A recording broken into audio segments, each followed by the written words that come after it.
With support from the Climate Kick Alumni Association, welcome to The Elephant. I'm Kem Caners. Human species has been around for about 200,000 years, and we've now reached a point where we have to make a decision as to whether the species is going to survive in anything like its current form of organization. There has never been a decision like that posed to humans before. We're risking the very future of our species, is how my guest today, Noam Chomsky, puts it, when it comes to the threat of climate change.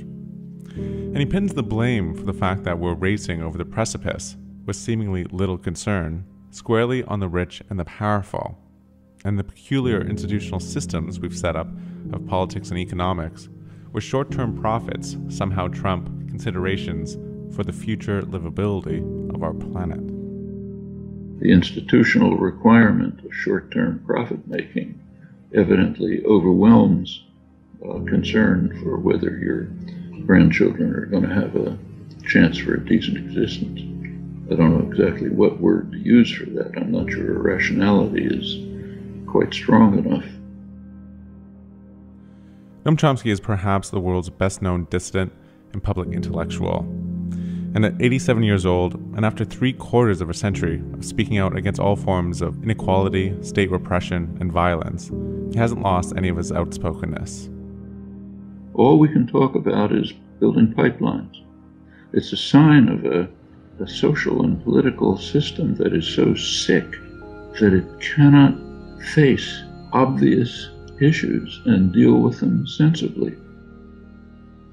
A few months ago on this program, I played another conversation I had with Noam Chomsky, one that I had recorded for a previous radio project. And in that conversation, we spoke about what activism could do in the fight against climate change. But given that he's been one of the world's most important thinkers and political voices, and how brilliantly he explains the institutional framework that lays behind understanding our current system and the woes it produces, when I had the opportunity to talk to him again, specifically for The Elephant, I leapt at the chance. No, on here in a minute, okay? Okay, thank you. So here's my conversation recorded last week with Noam Chomsky. Hi. Hi, Noam. How are you? I reached him at his office at MIT by Skype.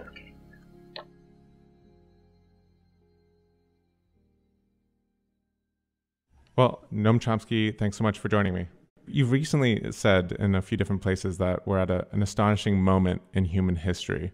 I was wondering if you could just explain briefly why you think that's the case. Why it is an astonishing moment in human history? Yeah. Well, human species has been around for about 200,000 years. And up until this point, people have made decisions about their lives, their immediate futures, and so on. But we've now reached a point where we have to make a decision as to whether the species is going to survive in anything like its current form of organization and social systems. And there are basically two fundamental questions. One is the question of nuclear war, which we know by now. We know by now that if there were a nuclear war between, say, two major powers, they would both be destroyed, and so would everything else. And we've been on the verge of that repeatedly for 70 years, and the threat is increasing again. So that's one decision. The other decision has to be made right now, even though the consequences will be several decades, maybe even a few generations away. And that has to do with climate change. If we do not make decisive steps right now, then we can be fairly confident that within a pretty short time, maybe decades, maybe more, there will be irreversible and catastrophic consequences. There has never been a decision like that posed to humans before. Incidentally, we have already made the decision inadvertently for a huge number of species other than humans. So the destruction of species today as a result, very substantially, of anthropogenic climate warming, is about on the order of what's called the fifth extinction, 65 million years ago, when an asteroid, huge asteroid, hit the Earth. That's presumed to be the reason for the relatively sudden extinction of dinosaurs, end of the age of dinosaurs, opening of the way for small mammals, which ultimately evolved into us. And now we are playing the role of the asteroid. So we've already decided that for millions of huge numbers of species, we've decided they're going to become extinct. And we now have to make a similar decision about ourselves. It won't be extinction, but it might be catastrophic consequences. You know, one thing that always occurs to me when I hear you talk about the environmental crisis is how irrational it all is, or how irrational our collective behavior is. You point out that it's the rich and powerful and the existing power systems that are pushing us towards this precipice. But even they will suffer the consequences if there's climate disruption. Their grandchildren will suffer. You know, they own land in Manhattan and Miami. The rich own estates in, Long Island. So what do you think accounts for this seemingly completely irrational behavior? It's a pretty striking phenomenon. So take a look at the presidential primaries that are underway in the United States. As I mentioned, there are these two huge problems. The first one, nuclear war, is barely mentioned in either primary. Few comments on it. On the Republican side, there's just a commitment to greater militarization. The Democrats also the same, but not quite to that extent. But the issue and the rising crisis and the almost miraculous escape for the last 70 years just isn't mentioned. Take climate change. On the Republican side, it's mentioned. It's denied.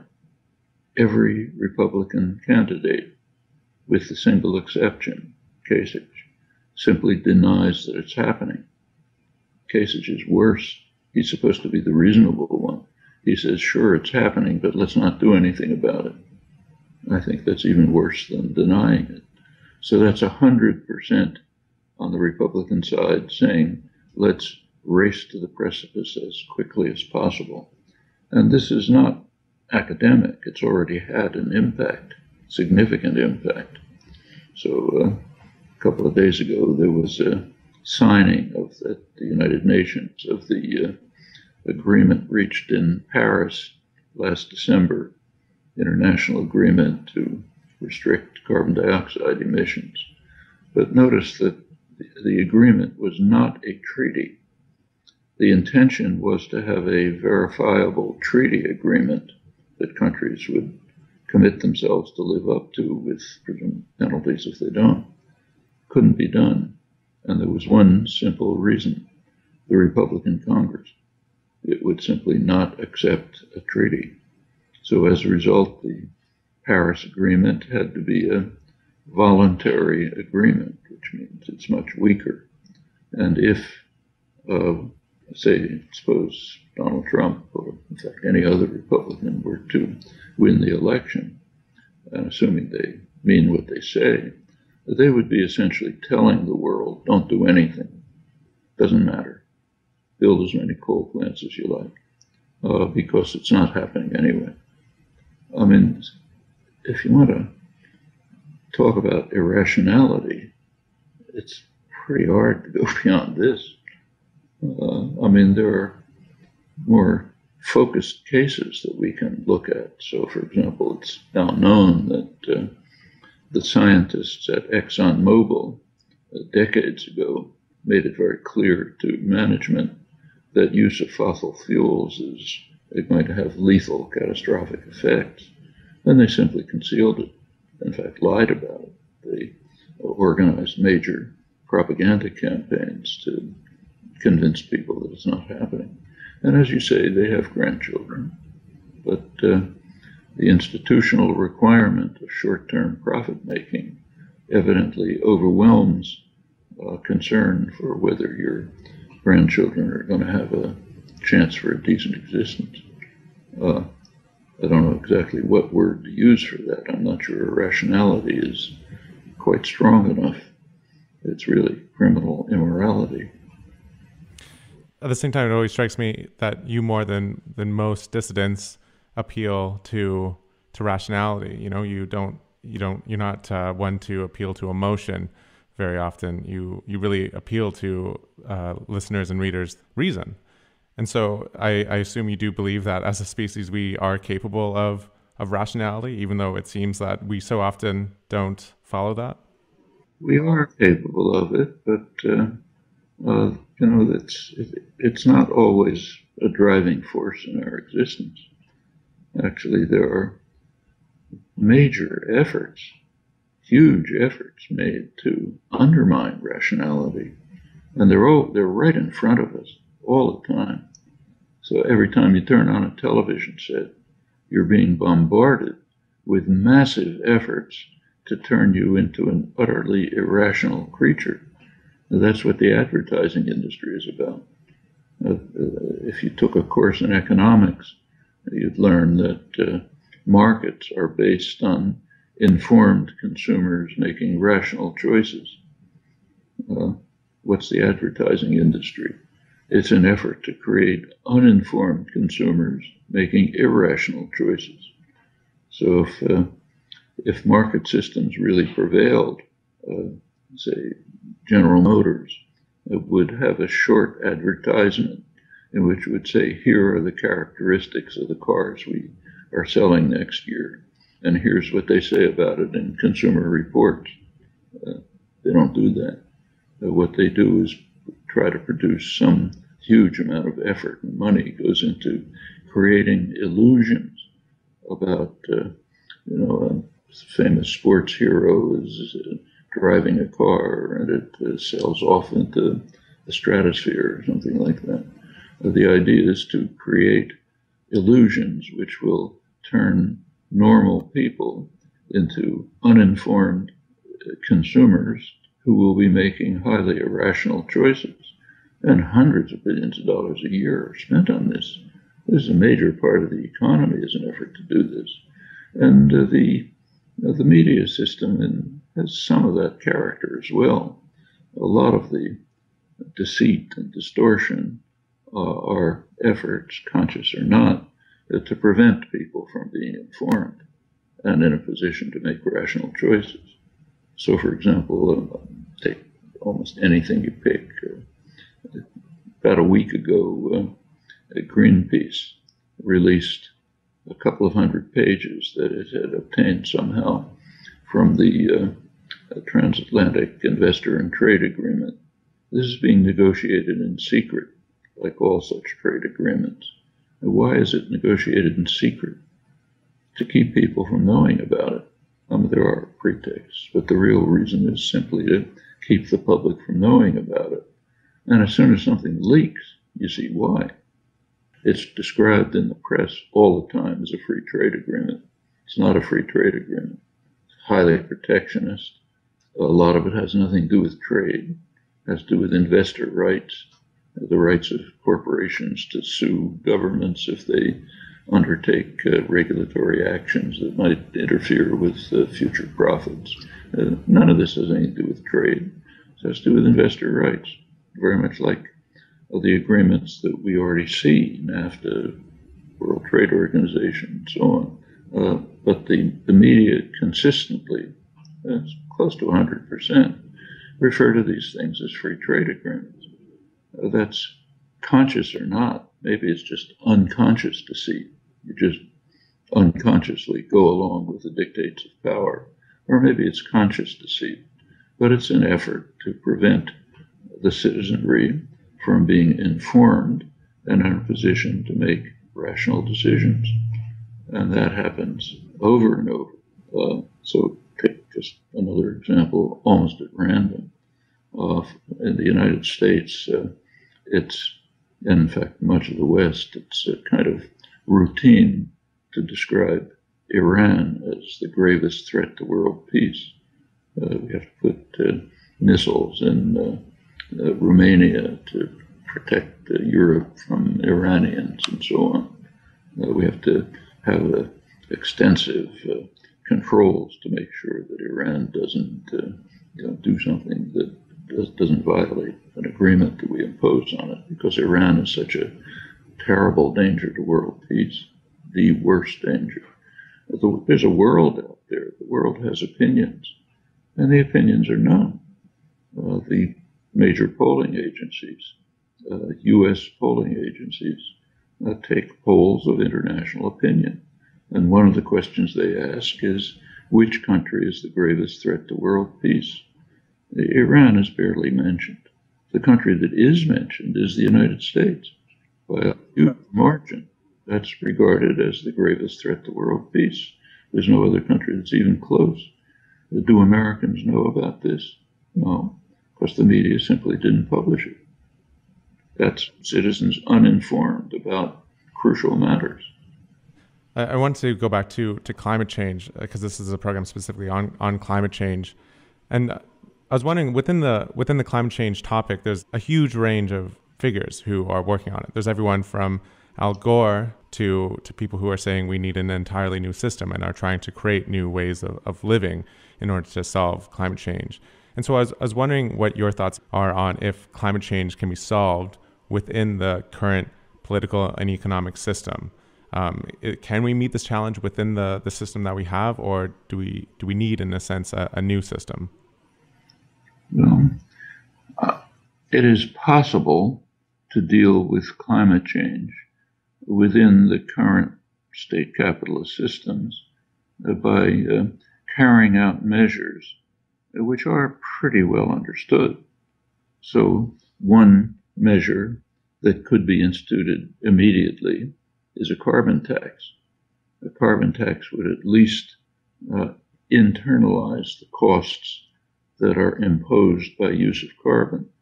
It would impose a great burden on those who use fossil fuels. And even mainstream economists say this is the easiest way to do it. That's not going to end the crisis, but it would be a major step forward. Is there a carbon tax?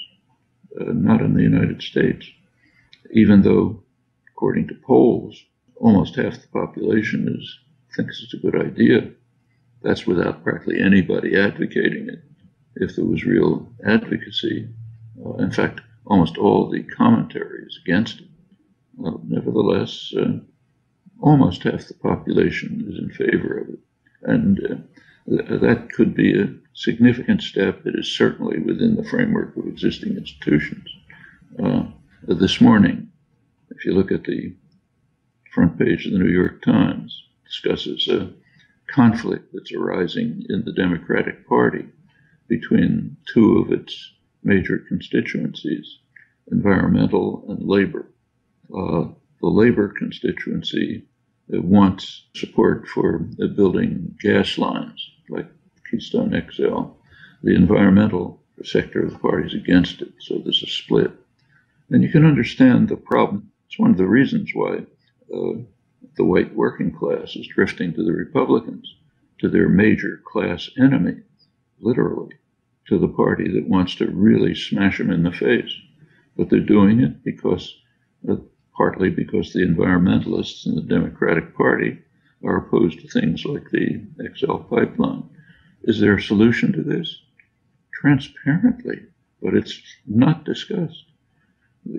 This country needs massive construction work on things like decaying infrastructure or high-speed rail, all sorts of things that require an enormous amount of labor. The capital is there, workers want to work, can be done. It's not even raised.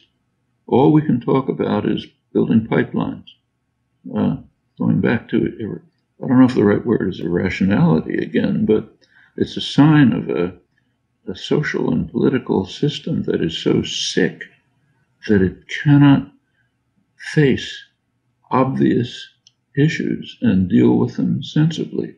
So you have to tear the party apart over whether we're going to have pipelines when there's plenty of demand for labor and technical work, construction work, all kinds. I mean, even things like weatherization of homes, which is environmentally sound and could also be very helpful to the economy and provide jobs.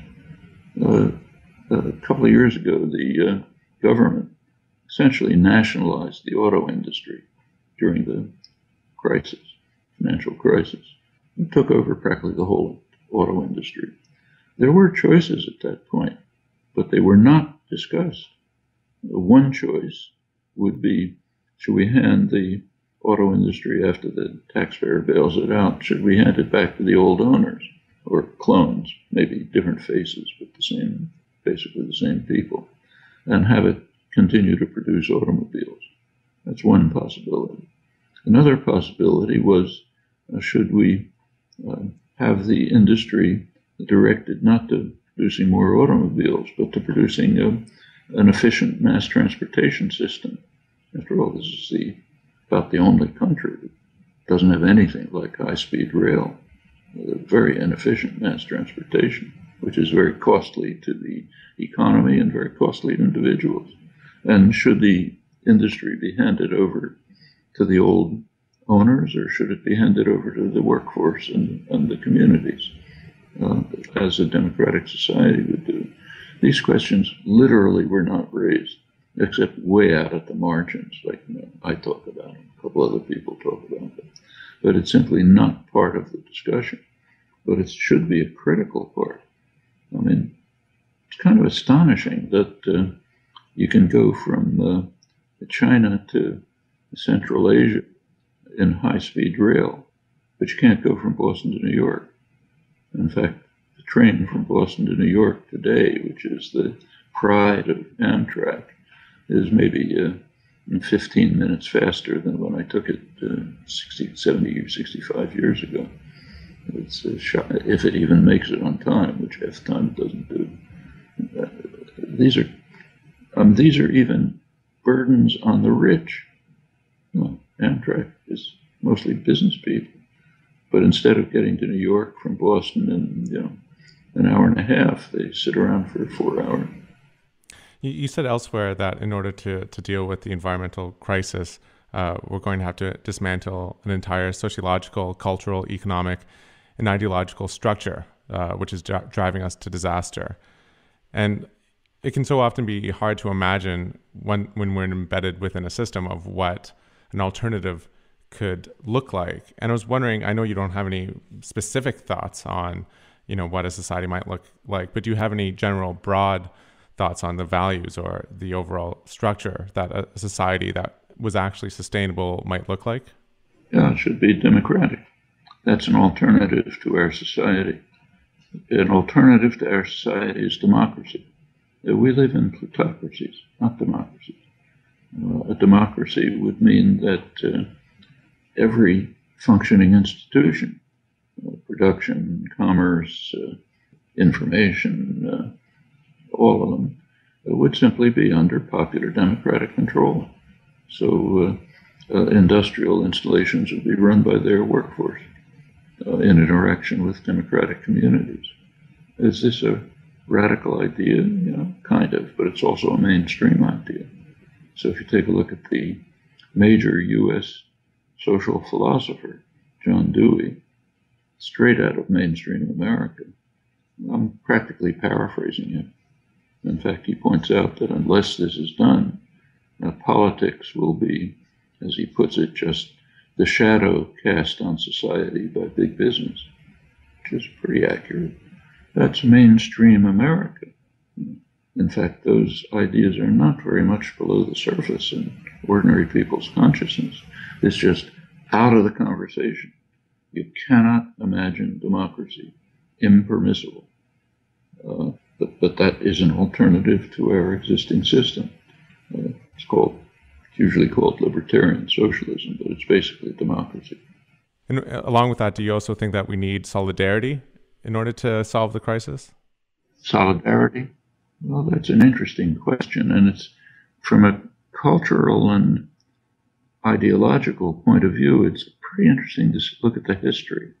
So if you go back to the Enlightenment and the origins of classical liberalism, say people like Adam Smith or David Hume and others, they simply took it for granted that solidarity, sympathy, mutual aid were core elements of human nature.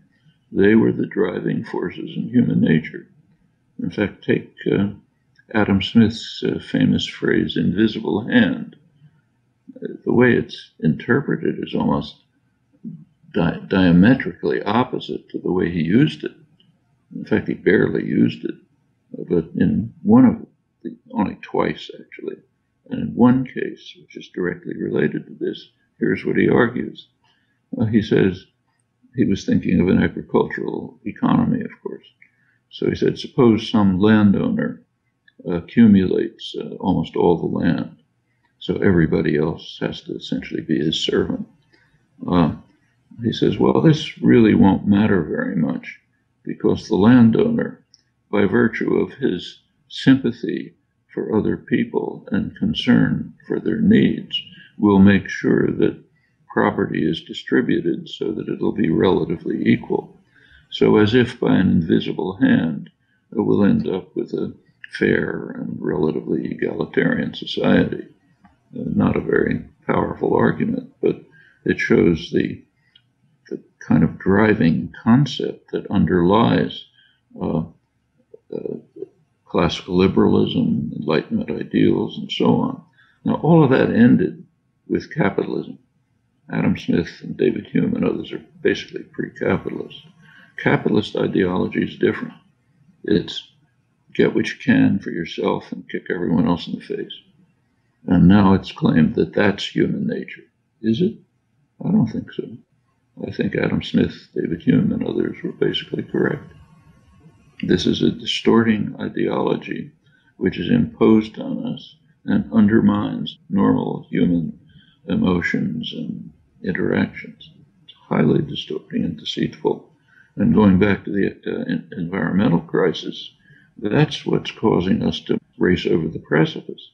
When ExxonMobil executives say, okay, let's lie about the fossil fuels, they're saying what they're doing is pursuing what Adam Smith denounced as, in his words, the vile maxim of the masters of mankind, all for ourselves and nothing for anyone else. And sometimes this is even explicit. Like one economist, famous economist, Nobel laureate, kind of an icon of the right-wing libertarians, James Buchanan, once said that the ideal situation for any person is to be the owner of everything and have everyone else be his slave. Can you imagine any non-pathological human being who could even dream of that idea? But from the point of view of right-wing libertarian economics, that's the ideal situation. That's what we're really like. It's Ayn Rand, basically. Yeah. I wanted to ask you one last question, which is, the climate change crisis can seem so overwhelming. It's easy to feel despair. There's so much change that needs to happen really quickly if we're going to avoid really dire consequences.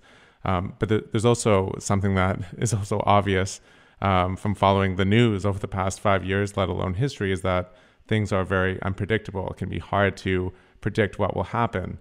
And I was wondering if you think this is where we should get some hope, is that what will happen is quite unpredictable, that we can't tell what will happen. Well, I think there's plenty of grounds for hope. Just take what I mentioned before, that even with almost no public support and plenty of articulate opposition, practically half the American population are still in favor of a carbon tax.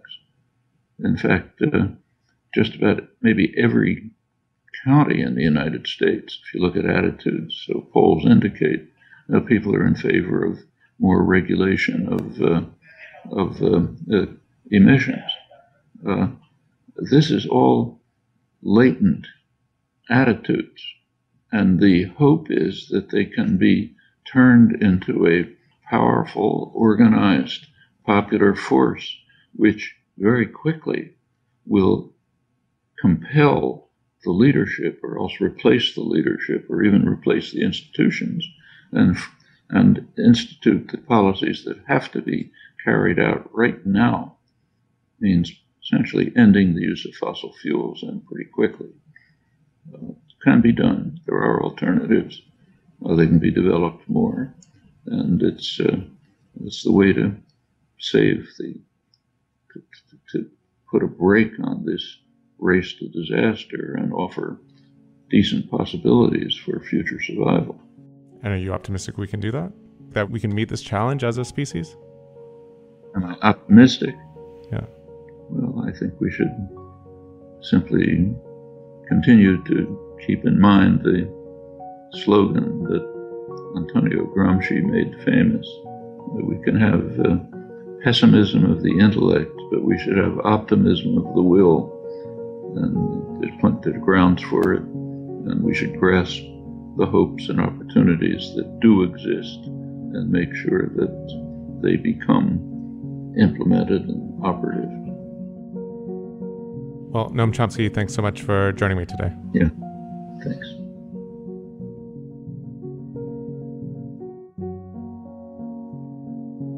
That was my conversation with professor and political thinker, Noam Chomsky. And that's it for The Elephant this time. The Elephant is made with support from the Climate KIC, that's KIC Alumni Association. It's a community of entrepreneurs and young professionals working on creating a climate-resilient society. You can find out more at ckaa.eu. Our website is elephantpodcast.org, where we have all of our past episodes. And to keep up to date, you can like our page on Facebook or follow us on Twitter. And before we sign off, one last word from Noam Chomsky. And actually, could I just get you to give one last comment? We know the Republican stance on climate change. Could you comment on how you view Hillary Clinton's stance on climate change? Hillary Clinton. Well, she hasn't talked about it much, but I suspect her position would be pretty much like Obama's, which is some steps, infinitely better than the Republican stance, some steps, but not sufficient ones. And what would then be required is substantial, powerful public pressure to turn these some steps into major steps. I'm Kevin Caners. See you next time.